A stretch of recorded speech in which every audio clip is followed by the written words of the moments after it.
विधिमंडळामध्ये सत्ताधारी आणि अध्यक्ष चर्चेसाठी तयार नाहीत असं नाना पटोले यांनी म्हटलंय।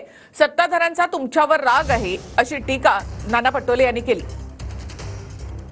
त्या बॅलेटवर निवडणुका घेण्याचं पत्र आणा, आम्ही राजीनामा देऊ असं थेट आव्हान सुद्धा नाना पटोले यांनी दिलं आहे। विधानसभा अध्यक्षाला काल सांगितलं की तुम्ही एकदा चर्चा मार्कंडवाडीवरच लावा, पण सरकार लावणार नाही। तुमच्याबद्दलचा राग किती असेल ते काल मी त्यांच्या सत्तेच्या मस्तीमध्ये पाहत होतो।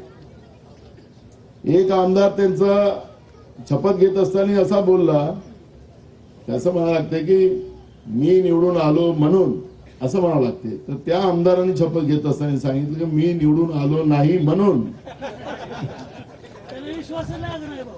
अजूनही हे चिमटे घेऊन बघतात, खरंच आम्ही निवडून आलो का, हे यांची अवस्था अशी झालेली आहे। काही लोक येऊन गेले तिथं भाटासारखे बळबळून गेले की राजीनामे द्यावेत। बिलकुल त्यांचं आता ते निवडणूक आयोग यांचीच कठपुतली आहे। त्यांनी त्याचं एक ऑर्डर घेऊन यावं की आता पुढच्या निवडणुका या आम्ही बॅलेटवर घेऊ तातडीनं। उत्तमराव आम्ही खूप लोक आहोत राजीनामा द्यासाठी तयार, आणि जाऊ ना बॅलेटला पुढं। मी 1 लाख मतांना निवडून येणार होतो, माझं 208 वर आणून ठेवलं, माझे मत जसे चढवून टाकले। मी तुम्हाला सांगत आहे की आम्ही पण आम्हालाही कळायला कारण नाही। जर तुमची परिस्थिती आहे तशी आमची पण आहे।